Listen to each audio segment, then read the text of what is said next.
Bonjour Jérôme, Bonjour Pablo. merci d'avoir accepté mon invitation. Jérôme, tu es député PS de l'Essonne et si je voulais t'inviter aujourd'hui, c'est d'abord, enfin c'est pour parler de la gauche, bien sûr, on parle toujours de la gauche, mais c'est aussi pour parler de ce que nous a raconté hier dans son allocution Emmanuel Macron.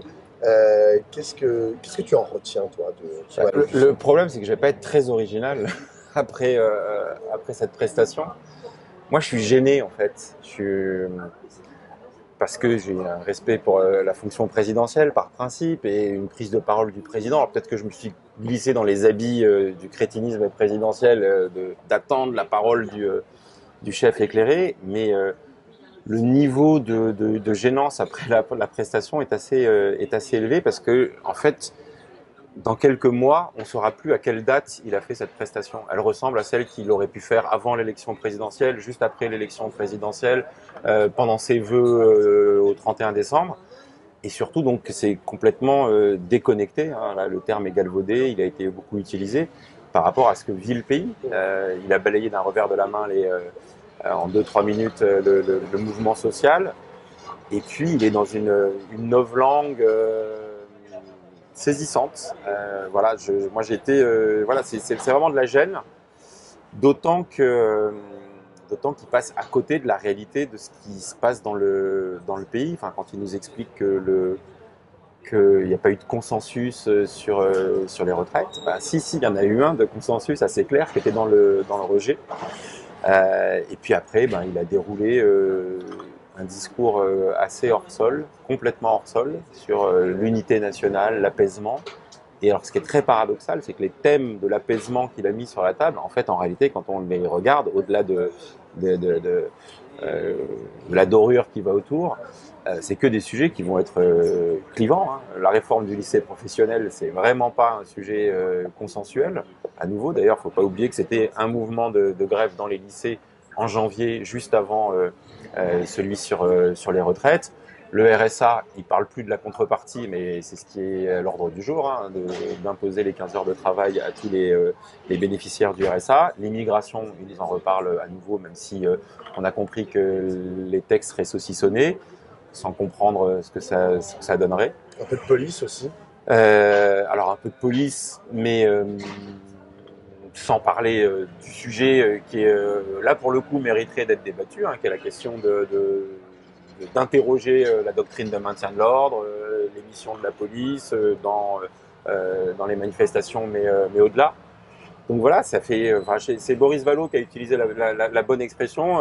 C'est le forcené retranché à l'Élysée qui pense avoir raison tout seul, qui est couvert et protégé par les outils de la Ve République. Non, non, c'est tout ça, c'est la confirmation de l'impasse. Et sur la crise démocratique, bah, c'est pareil. Enfin, il nous dit on peut construire des coalitions. Je ne sais pas sur quelle base. Il a confié à Elisabeth Borne une mission impossible de construire des nouvelles majorités, mais enfin, c'est pas la Tom Cruise de Matignon, elle va pas réussir. Du coup, qu'est-ce qu'on peut faire? Qu'est-ce que toi, en tant que député de l'opposition, responsable politique d'un groupe d'opposition, c'est quoi la suite en fait? Parce que là, effectivement, comme tu l'as dit, il va y avoir plusieurs textes qui vont vous être proposés, qui vont être proposés à la représentation nationale. Voilà, tu as dit que c'était des textes clivants, mais au-delà de ça, est-ce qu'on doit encore se battre pour un retrait du texte? Euh, Si oui, comment? En fait, c'est quoi nos voies et moyens pour essayer d'aboutir à un Alors, retrait du texte? d'abord, ce qui est certain, c'est qu'on va pas lui donner le point voilà, de tourner la page. Il a donné 100 jours pour tourner la page, c'est long, 100 jours pour tourner une page, et surtout, il n'y a aucune raison de tourner la page. C'est-à-dire que la validation par le Conseil constitutionnel, on en pense ce qu'on veut, bon, elle existe, donc le texte est promulgué, il va s'appliquer, mais il faut que ce soit leur boulet jusqu'à la prochaine alternance démocratique, puisque en réalité c'est le seul moyen de revenir sur cette réforme, même si moi je sous-estime pas le fait qu'on puisse mener les bastons qu'on a envisagés. Si on obtient un référendum, bah, allons au référendum d'initiative partagée. D'ailleurs, moi il m'intéresse plus pour la démarche de mobilisation politique et sociale qui nous permet de continuer à faire. Le recueil de 4 800 000 signatures, ça permettra d'avoir un débouché à la fois pour l'intersyndicale et aussi pour les formations politiques au sein de la NUPES. Ça nous fait un projet de mobilisation commune. Et puis, ça participe de la suite, quand même, quelle est la bonne nouvelle de ce qui s'est passé là. C'était un formidable moment d'éducation populaire, à nouveau. Parce qu'au-delà de la seule question des retraites, on a bien vu que se posait la question du travail, du partage des richesses, des choix, en gros, de la confrontation entre libéralisme et puis une autre organisation de la société.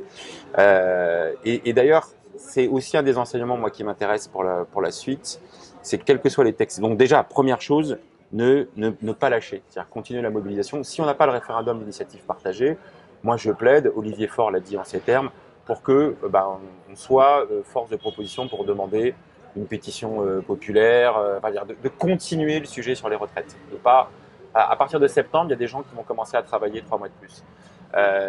Et donc, il faut que le sujet, on le maintienne sur la table. Alors, c'est compliqué, hein, un sujet chasse l'autre, et il table sur ça. Et donc, même s'il y a d'autres confrontations qui viennent, il faut toujours qu'on le lie à ce péché originel, à cette faute originelle, sur le fond, et puis aussi sur la manière dont ils ont traité avec la brutalité démocratique. L'autre enseignement sur les textes qui vont venir, donc qu'est-ce que je peux faire, moi, comme responsable socialiste, comme parlementaire, c'est qu'on a bien vu que ce qui est attendu, c'est une opposition ciselée. C'est-à-dire qu'on peut être tribunicien, il faut l'être. Il faut avoir ces grands enjeux qu'on met sur la table, sur le partage des richesses, la manière de défendre les services publics, une vision républicaine de la société. Mais il faut le faire à chaque fois avec des choses précises. Qu'est-ce qui a marché dans les débats sur la retraite? Bien sûr, la mobilisation sociale. Mais dans le travail parlementaire, là où on a été le plus audible, allez, on va se dire ça les choses franchement, c'était un peu moins quand ça a braillé à l'Assemblée nationale. Il fallait, par moment, voilà, on a ce désaccord avec nos copains insoumis. C'est-à-dire qu'il y a de la radicalité à porter, il y a le débouché de la colère qui existe dans le pays, mais c'est une colère qui a besoin d'être prise par la tête. Et donc, on a aussi été bon quand, en même temps, on est allé les mettre dans le corner, qu'on les a coincés dans le ring, en disant vous nous pipotez sur les effets de la réforme. Et donc, avec un travail précis. Je vous donne juste une anecdote. Samedi matin, je pensais vraiment pas. J'ai rendu public l'avis du Conseil d'État qui confirmait que le gouvernement, en fait, savait depuis le début qu'il y avait des dispositions qui allaient être censurées et que tout ça était une sorte d'entourloupe en offrant un motif de diversion, si j'ose dire, au Conseil constitutionnel. Quand je poste ça, en expliquant le truc, je suis scotché parce que, alors moi je suis pas que focalisé sur les réseaux sociaux, mais quand je vois que j'ai 3 millions de vues sur ça et des gens qui me disent on a besoin d'être outillés précisément sur ces choses-là. C'est la même chose que quand moi je suis allé chercher les chiffres à la direction de la sécurité sociale pour montrer que Dussopt avait pipoté. Donc il y a aussi besoin de ce travail pointu. On n'est pas des technos, c'est pas ça que je veux dire, mais on fait de la politique en déconstruisant, y compris ce que fait le gouvernement. Et donc sur les autres sujets, il faudra qu'on soit entre la précision, le côté pointu, et la radicalité nécessaire pour faire les choses. Donc c'est cette gauche-là que je trouve intéressante, c'est de marcher sur les deux jambes, parce que c'est ça qui fait le lien entre la colère et la détermination du mouvement social, et aussi le fait de les fragiliser et de voir que le discours Playmobil automatique, les éléments de langage martelés de matinale en matinale, tout ça tombe à l'eau, quoi. Tout à l'heure, tu as dit, oui, cette réforme, elle a fait consensus, mais elle a fait consensus Contre elle, ouais. Euh, D'aucuns parlent d'unité retrouvée du peuple et je sais pas quoi. Enfin, il y a un problème dans cette unité ou dans ce consensus, c'est que elle se fait sur une base qui n'est pas celle forcément de l'alternative ou de l'alternance à gauche. C'est-à-dire que vous n'êtes pas les seuls à la NUPES ou les syndicats de salariés qui sont plutôt globalement de gauche. Il y a aussi l'extrême droite qui est contre cette réforme. Du coup, qu'est-ce qu'on fait de cette donnée-là, en fait? C'est-à-dire que effectivement, elle a fait consensus, mais le débouché politique, on va dire, de ce consensus contre la réforme, c'est pas forcément uniquement la gauche. Est-ce que toi, tu le considères comme un problème, ou est-ce que tu balayes et tu dis non, le danger, on va dire, de l'extrême droite, comme par exemple le font certains insoumis. Certains insoumis nous explique que les sondages, en gros, qui mettent en avant la réussite ou la récupération par Marine Le Pen de la mobilisation contre la réforme des retraites, c'est accessoire ou c'est un épouvantail, en gros, pour essayer de conforter la position centrale des macronistes. Toi, comment tu te positionnes par rapport à ce danger-là? Alors moi, c'est complètement l'inverse. Moi, depuis le deuxième tour de l'élection présidentielle et surtout l'arrivée des 89 ou 90 députés du Rassemblement national, moi, je considère que la trajectoire sur laquelle on est engagé aujourd'hui, c'est celle d'une victoire de Marine Le Pen à la prochaine élection présidentielle. C'est-à-dire que le scénario, il est écrit et la responsabilité qui est la nôtre, c'est de le déjouer. Et pourquoi ce scénario, il est écrit? Parce que l'échec du macronisme dont la finalité, soit en 2017 et encore plus en 2022, était de nous dire je suis le meilleur rempart contre la montée en gamme de l'extrême droite. C'est l'inverse qui s'est passé, et ça on s'y attendait, parce que l'indifférenciation, qui est le substrat du macronisme, c'est de cette indifférenciation que naît le boulevard pour le Rassemblement national. Donc si on part de ce point-là d'arrivée, voilà, probable, alors c'est ça qui nous oblige de manière encore plus forte. C'est la raison pour laquelle je pense qu'il n'y a pas de salut en dehors du Rassemblement de la gauche et des écologistes. Pas parce que je suis à nouveau obsédé par l'élection présidentielle, mais c'est parce que l'échec du macronisme sur cet écran de fumée fait sur un discours libéral, en trompant les électeurs, y compris singulièrement des électeurs de gauche qui ont cru pouvoir y voir un renouveau, je ne sais quoi. Ça suppose en effet, je le redis, de manier solennité et radicalité dans le projet que la NUPES doit être amenée à porter. Donc moi je ne méconnais pas la menace Rassemblement national, elle est opportuniste, elle est en stand-by, on l'a vu sur les retraites, en fait c'est eux qui tirent les marrons du feu, mais essentiellement par dépit sur une partie de la manière avec laquelle on a porté l'opposition. Il y avait une très forte unité syndicale, il y avait une très forte conscience populaire, il y a eu cette détermination au Parlement, mais qui a été occultée par les soubresauts de l'opposition parlementaire. Pour parler très concrètement, moi je ne vous manie pas la langue de bois, il y a eu des moments où on a bien fait, d'être tonitruant à l'Assemblée nationale, il y en a d'autres, ça a été contre-productif. Et ça, on le savait depuis le mois de juillet à l'Assemblée nationale. Donc, depuis notre arrivée sur la loi pouvoir d'achat, etc., on dit, les gars, il faut qu'on ait un dosage un peu plus sioux, un peu plus subtil sur la manière de s'opposer. Moi, parfois, je refais le fil en sens inverse. Alors, c'est des discussions que j'ai avec les collègues députés insoumis régulièrement. C'est, est-ce qu'on aurait été peut-être plus audible, plus efficace en gardant cette part d'être le prolongement de la colère qui existe dans le pays, mais en montrant, parce que ça là pour moi elle est figée, voilà. Elle a compris que c'était chez nous qu'on pouvait offrir le débouché, et qu'à un moment donné, si on veut élargir, j'aurais pas dit ça si on avait gagné les élections législatives, c'est pas le cas. Donc est-ce qu'il y a un plafond de verre? D'où vient-il? Pour partie aussi du fait qu'une fois qu'on a figé, imposé un certain nombre de thèmes, il faut qu'on gagne des gens aux bordures. C'est ça la politique. C'est faire du compromis, et c'est pas un gros mot, faire du compromis. Ce dont tu parles là, c'est de dissensus stratégiques, mais qui sont normaux dans une famille politique au sens large qui, comme la vôtre, je parle de la NUPES, est relativement composite. Mais justement, si on reste sur cette question stratégique, qu'est-ce qu'on fait, par exemple, de cette NUPES? Alors, il y en a qui proposent de faire des assemblées locales. C'est par exemple Clémentine Autain. Elle dit que l'acte 2 de la NUPES, dont beaucoup de gens parlent ces derniers temps, ça passe par des assemblées locales. D'autres, comme Sandrine Rousseau, Manuel Bompard, parlent d'adhésion directe à la NUPES. Ce serait ça, finalement, l'étape suivante, on va dire, dans la constitution de ce groupe, qui pour l'instant est juste un groupe interparlementaire.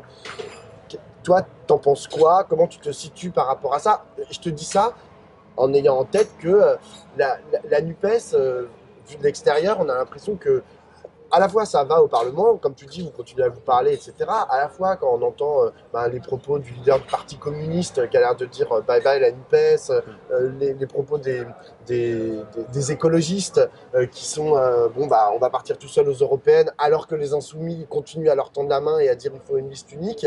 On se dit oulala, où est-ce que... Et puis même au sein du Parti socialiste, vous avez vous êtes divisé en deux, Ouais, ouais. avec la voix de votre secrétaire général, non national, secrétaire national, Olivier Faure, qui lui est très clair, il faut appartenir à la NUPES, mais en même temps, et toi tu appartiens à cette branche-là plutôt, j'imagine, puis une autre branche du Parti socialiste qui pèse quand même 50% dans votre appareil, qui elle est un peu plus dubitative quant à l'appartenance. Moi, je vais dire malheur à celui qui fait péter la NUPES. Parce qu'aujourd'hui, l'événement politique, nous, on est la tête sur le guidon, on pense que voilà, tout est intégré. Et l'événement politique de l'année qui s'est écoulée, c'est la NUPES. Voilà. C'est l'existence d'abord d'un objet électoral adossé à un programme, certes élaboré dans des conditions expresses, mais c'est enfin, pour le peuple de gauche, le fait de se dire on n'est pas voué ad vitam aeternam aux gauches irréconciliables. Voilà, on a crevé des gauches irréconciliables de Manuel Valls et de tous ceux qui pensaient qu'il y avait une impossibilité à établir des passerelles et des ponts à l'intérieur de la gauche, avec chacun ses sensibilités, avec des points de désaccord qui sont identifiés, mais la nécessité à un moment de se regrouper. Donc celui ou celle qui à un moment dira que je peux faire cavalier seul et je peux passer par-dessus bord ce qui a été fait, je pense que lui, il faut qu'il en paye le prix. Voilà. Et je pense que tout le monde aura l'intelligence de dire on a besoin de garder ce cadre de rassemblement. Alors, pour autant, est-ce que c'est la NUPES telle qu'elle a été conçue en mai 2022? Évidemment non. On n'a pas gagné les élections législatives et puis entre-temps, il s'est passé des choses. Il s'est passé le travail qu'on a fait à l'Assemblée nationale et puis surtout ce mouvement social. Donc, mais on a un socle et donc moi, avant de parler de la tuyauterie des assemblées locales, des adhérents directs, etc., c'est comment on enrichit sur le fond. Parce que moi, je suis convaincu que c'est sur le travail de fond, sur le travail de proposition. C'est les 650 propositions qui étaient dans l'accord programmatique. Je pense que la priorité aujourd'hui, et ça n'a pas été fait depuis le mois de mai, c'est l'actualisation permanente de ce programme. Et pas en vase clos. Voilà. Que donc, si on a des choses à faire, dans des assemblées locales, dans des agoras, appelons ça comme on veut, c'est de dire thème par thème, sur l'énergie, sur les questions de santé, sur la question sociale, sur les questions européennes, sur la question internationale, sur la République, voilà, où on en est. Et demain, comment ça se traduit dans un nouvel accord programmatique. S'il y a une dissolution demain matin, on ne va pas revenir exactement avec le même programme. Et on ne reviendra pas avec le même dispositif. Et a fortiori, le prochain rendez-vous prévu, s'il n'y a pas de dissolution, c'est 2027. Et quand je parle de 2027, ce qui m'intéresse plus, moi, c'est pas tellement la présidentielle, c'est les élections législatives. Parce qu'on a bien compris que le centre de gravité, il faut une majorité pour gouverner. Donc pour moi, la priorité, c'est comment on prépare aujourd'hui, Olivier Faure a fait la proposition et il a eu raison, et il faut s'y mettre dès à présent, d'un contrat de coalition. Chacune des formations politiques de la NUPES a terminé ses congrès, en tous les cas pour ceux qui ont des congrès. On a donc aujourd'hui chacun une ligne. Alors elle peut être matricée, enfin comment dire, dépendante des aléas internes à chacune des formations politiques. C'est ce qu'on a vécu nous aussi au Parti socialiste. Mais personne ne comprendrait qu'il n'y ait pas ce travail de fond, stylo à la main, entre les états-majors politiques, en s'appuyant aussi sur celles et ceux qui ont envie d'y participer. Mais moi, c'est plutôt ça qui m'intéresse. Parce qu'au bout du process, comme je disais tout à l'heure, Marine Le Pen va gagner l'élection présidentielle. Les seuls qui peuvent empêcher ça, c'est un candidat issu du Rassemblement de la gauche et des écologistes. Ça veut donc dire qu'il faut qu'on ait qu'un seul candidat. Et pour qu'on ait qu'un seul candidat ou une seule candidate, il faut qu'on soit d'abord mis d'accord sur le programme de gouvernement. Voilà. Moi, la différence que j'ai, je l'ai dit peut-être trop tôt, c'était au mois de janvier, j'ai fait une interview dans le JDD. Si on s'assigne pas pour objectif dès à présent, d'avoir une seule candidature, mais adossée à un contrat de gouvernement. Voilà. Et après, il faudra bien qu'on tranche la manière d'avoir un candidat ou une candidate. Moi, je vous dis tout de suite qu'on commence à s'acculturer, à se préparer sur la forme et sur le fond. Je ne vois pas une autre manière qu'organiser une primaire de gauche pour désigner ce candidat. Mais pas une primaire hors sol qui tranche à la fois une ligne politique et un candidat ou une candidate. Une primaire sur laquelle, en amont, on a travaillé à ce contrat de coalition. Et pour travailler à ce contrat de coalition, c'est pas 15 jours avant, c'est pas 3 semaines avant, c'est maintenant. C'est maintenant. Moi, je voudrais, on a la question européenne, et ben regardons stylo à la main où on en est les uns et les autres. Mais attends, justement, quand tu dis regardons où on en est, j'ai bien compris que toi tu voulais partir du fond en fait pour consolider cette NUPES.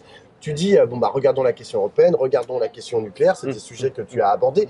C'est des sujets qui font éminemment dissensus au sein de la NUPES. Et d'ailleurs, dans les 650 propositions, ils avaient été identifiés comme des points possibles de désaccord. Il y avait les astérisques qui disaient bon bah voilà, ça c'est la ligne, mais bon le PS il pense pas pareil, mais bon le PC il pense pas pareil, etc. Ça marche au niveau des législatives, puisque genre en vérité chaque député, en fonction voilà, il est élu et puis après il fait ce qu'il veut, quoi. Il est libre de son vote.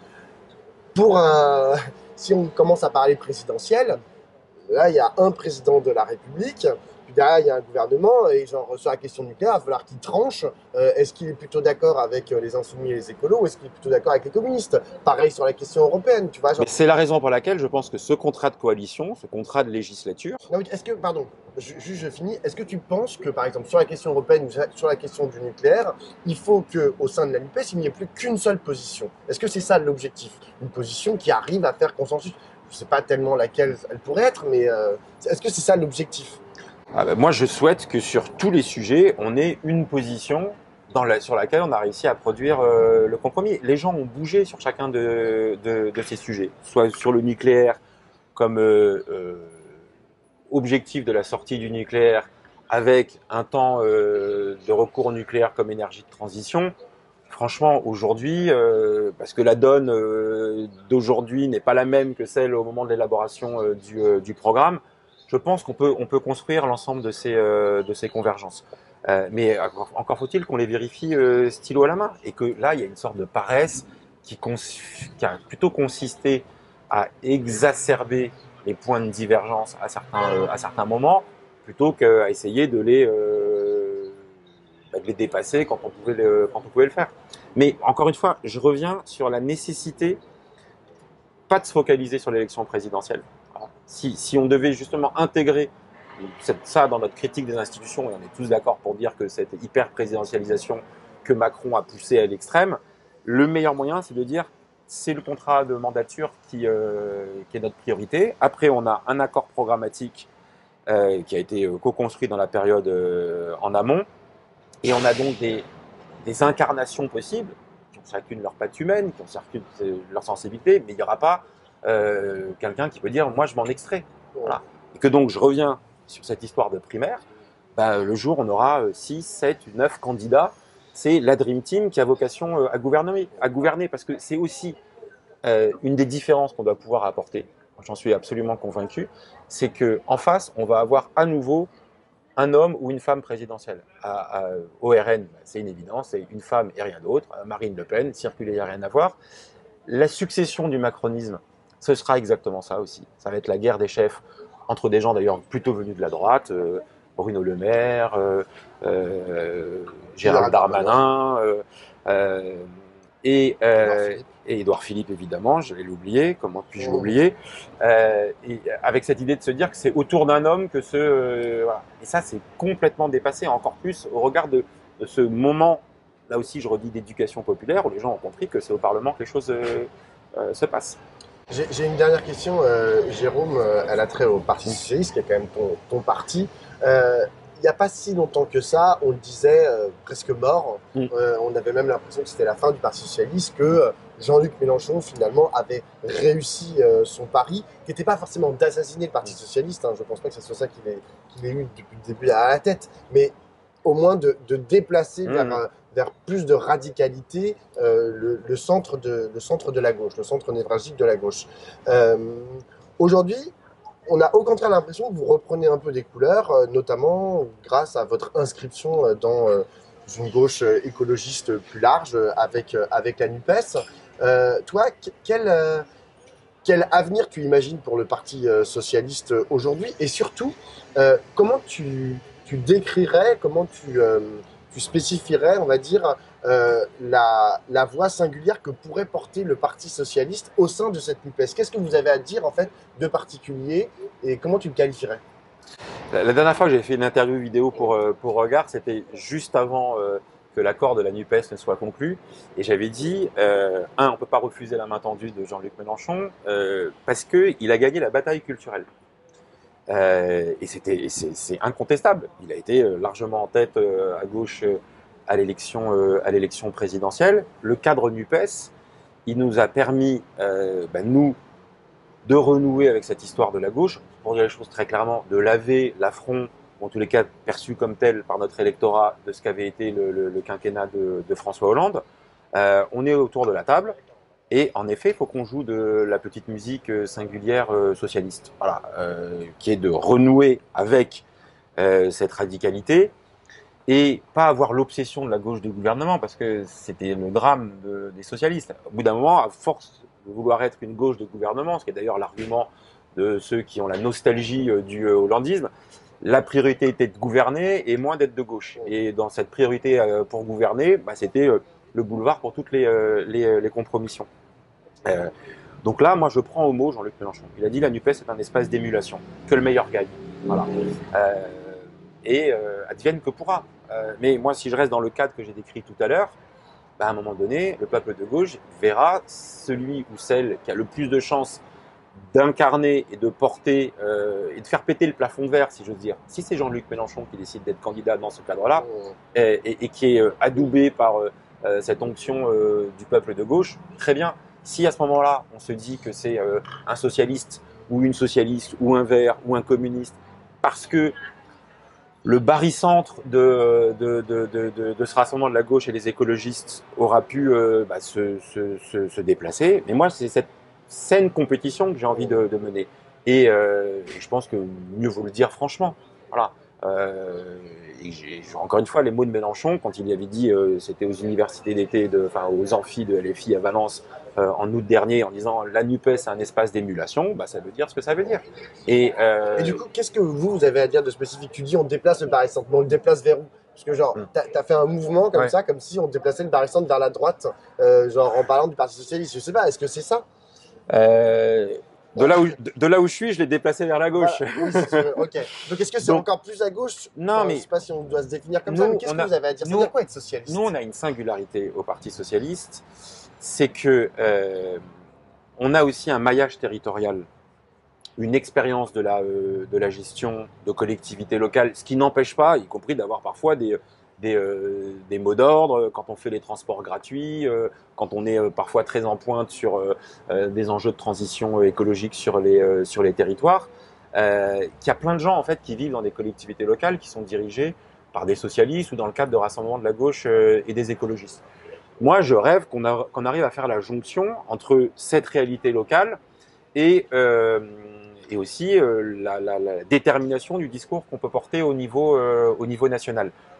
Pour parler franchement, quand je dis déplacer le centre de gravité de cette gauche, c'est aussi assumer qu'à un moment donné, pour avoir 51% à des élections législatives ou une élection présidentielle, il faudra que ce qui est proposé et ceux qui le proposent séduisent au-delà du seul socle électoral. Voilà.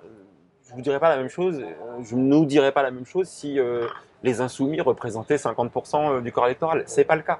Voilà. Donc à un moment donné, la question c'est qui et comment est le plus à même, c'est pas un gros mot, de récupérer ceux encore des électeurs qui dans le passé ont voté à gauche et ont voté Macron en 2017 et en 2022, qui est en capacité de tenir un discours pour mobiliser les abstentionnistes, et puis pour aller récupérer ceux des électeurs qui depuis des années ont pris l'habitude d'aller voter pour Marine Le Pen en considérant qu'il y avait un discours plus en phase avec les classes populaires. C'est pas un hasard d'ailleurs si une des priorités des conventions qu'on a lancées avec Olivier Faure là, c'était justement la reconquête des classes populaires, c'est-à-dire l'espèce de tabou et de l'impensé absolu au parti socialiste. Et c'est pas d'hier. Hein. Je veux dire, Lionel Jospin, quand il est défait en 2002, c'est uniquement parce qu'il y a que 13% des ouvriers, des employés qui ont voté pour lui au premier tour de l'élection présidentielle du 21 avril 2002. Donc ça, c'est le taf du Parti socialiste, aller Ouais. chercher les ouvriers. Bah, c'est-à-dire qu'il faut qu'il soit en capacité d'être l'endroit de la synthèse où on peut s'adresser aux CSP+, aux ouvriers, aux employés, aux jeunes, aux retraités, aux milieux ruraux comme aux zones métropolitaines. Et Désolé, que... attends, Ouais. juste Ouais. les insoumis ou les écologistes Ouais. ou les communistes, ils disent exactement la même chose. Je redis que le meilleur gagne dans le discours à construire. Je pense d'ailleurs qu'il est plus efficace à construire ensemble dans la NUPES. Et que si on le fait tous ensemble, moi j'ai toujours dit la NUPES, on est différents mais complémentaires. Voilà. Simplement, là pour l'instant, on fonctionne encore un peu en silo. Voilà. Moi je ne suis pas pour reproduire la gauche plurielle où on sous-traitait à chacun des sujets. Voilà, les chevènementistes prenaient la sécurité, Dominique Voynet prenait l'écologie, Marie-Georges Buffet les classes populaires, et il y avait un PS encore très dominant qui acceptait de faire cette holding avec des sous-traitants, si je veux dire. Bon, là, c'est un peu différent. Donc, essayons de le faire de manière intégrée, mais voilà, j'ai l'immodestie ou la prétention de penser que le Parti socialiste l'avait de ses erreurs passées, et ça a mis du temps, hein, parce qu'on a été démonétisé pendant longtemps, par le travail qu'on mène, par cet ancrage territorial, qui est vraiment là une des différences qu'on peut avoir avec d'autres. Bah, il peut jouer ce rôle, mais encore une fois, que le meilleur gagne. Voilà. Merci beaucoup, Jérôme. À bientôt.